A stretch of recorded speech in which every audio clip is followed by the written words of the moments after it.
Teacher berharap hari ini kalian dalam keadaan sehat walafiat ya. Nah, hari ini bertemu teacher kembali dalam pelajaran bahasa Indonesia dengan materi yaitu kosakata baru dalam sebuah lagu dan juga tentang gaya bahasa atau majas. Yang pertama kita akan bahas tentang kosakata baru. Tetapi sebelum teacher menjelaskan, mari kita bernyanyi terlebih dahulu. Pada buku kalian boleh mengikuti Burung Kutilang ya, lagunya Burung Kutilang ciptaan Ibu Sud. Nah, mari kita bernyanyi bersama-sama terlebih dahulu.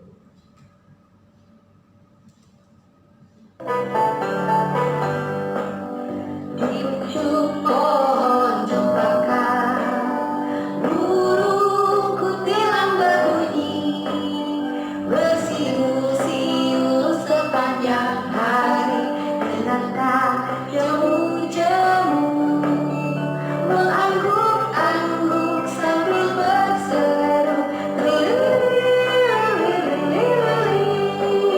sambil berlompat-lompatan, paruhnya selalu terbuka, digeleng-gelengkan kepalanya, menentang langit biru, tandanya suka ia berseru.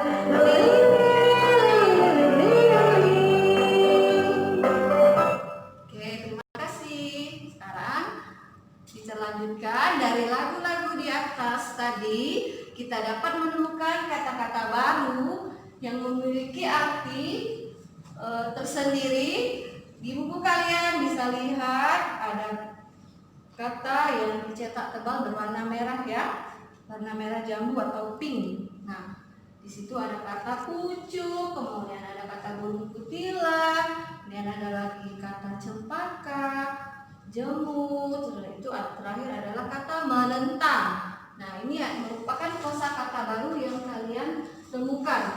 Nah, ini burung kutilang ya. Ini namanya burung kutilang. Kemudian ada bunga cempaka. Kosakata baru bunga cempaka. Nah, teacher jelaskan dulu satu persatu burung kutilang itu apa. Burung kutilang artinya burung kecil yang bersuara nyaring. Kemudian ada lagi kata pucuk. Pucuk artinya yang tertinggi, paling atas ya.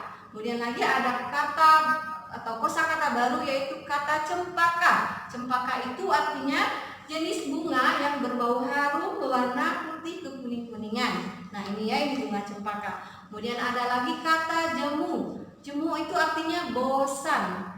Dan terakhir adalah kata menentang. Menentang itu artinya memandang dengan sangat berani. Itu arti kata menentang. Kemudian di buku kalian bisa melihat kosakata baru yang lain, yaitu pada halaman 4 pada lagu kupu-kupu ya. Di situ ada kata yang bercetak tebal, ada kata hilir mudik, kemudian berayun-ayun, bersenda, terus satu lagi hampiri. Nah, artinya memiliki arti masing-masing dari kalimat tersebut. Kita bisa melihat kamus kecil yang ada pada buku kalian ya.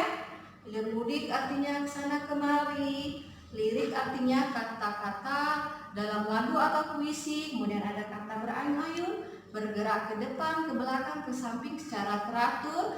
Kemudian ada lagi kata senda, artinya percakapan untuk bermain-main, maksudnya bercanda ya. Terus yang terakhir adalah kata hampiri. Nah, hampiri artinya dekati, mendekati. Itu kosakata. Selanjutnya materi yang kedua adalah tentang gaya bahasa. Apa sih gaya bahasa itu?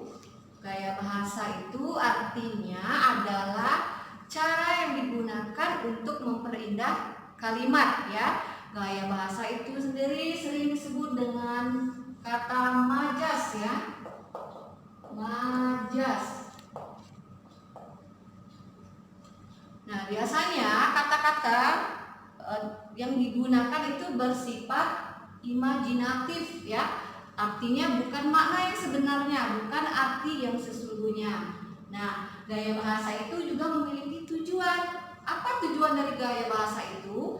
Yaitu untuk menimbulkan kesan tertentu bagi pembacanya.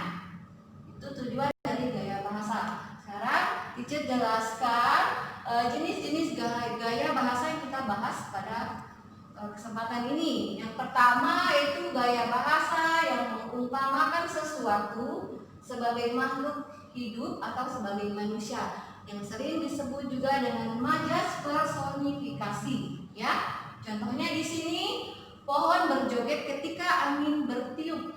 Nah, penaku menari-nari di atas kertas. Angin berbisik membelai rambutku. Dari contoh ini ada yang pertama ada kata berjoget. Pohon berjoget ketika angin bertiup. Seolah-olah pohon itu makhluk hidup, ya, dia bisa berjoget. Tetapi bukan makna yang sebenarnya. Maksudnya ketika angin bertiup, pohon itu akan bergerak. Kemudian penaku menari-nari di atas kertas. Menari-nari, ya, ada kata menari-menari. Kemudian angin berbisik membelai rambutku. Seolah-olah angin itu makhluk hidup, ya, bisa berbisik-bisik. Nah, artinya itu angin bertiup dengan lembut, ya, membelai rambutku, arti dari pernyataan ini.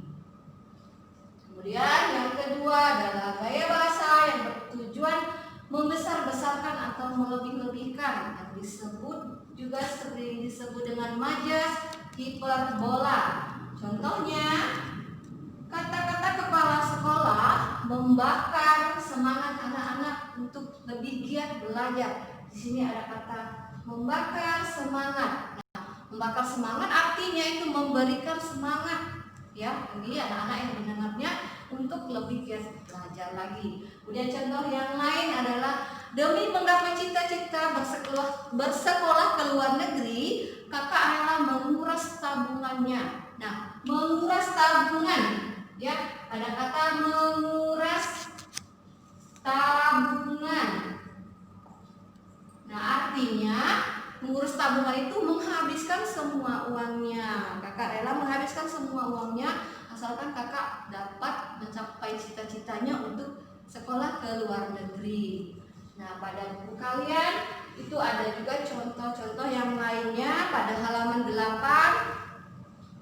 Di situ contoh kalimatnya, ayo berjuang hingga titik darah penghabisan. Apa sih arti hingga titik darah penghabisan?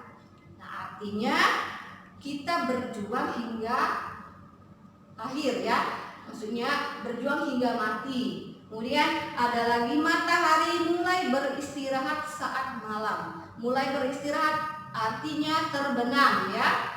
Kemudian hujan menari-nari di atas genteng rumah.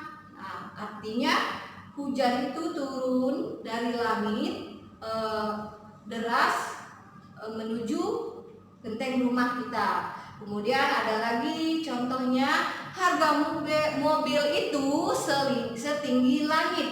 Nah, artinya harga mobil itu sangat mahal, ya. Dan selanjutnya adalah rambut dan kulitnya selembut sutra. Maksudnya rambut dan kulitnya itu sangat lembut, halus, ya. Ibarat sutra, halus, lembut. Kemudian yang terakhir adalah contoh ombak saling berkejar-kejaran menghampiri tepi laut. Maksudnya ombak datang silih berganti dari laut menuju tepi pantai, saling bersusul-susulan, berkejar-kejaran. Itu arti dari makna saling berkejar-kejaran di sini, ya. Nah, kira cukup sampai di sini aja dulu untuk materi pelajaran bahasa Indonesia. Terima kasih atas perhatiannya. Sampai jumpa.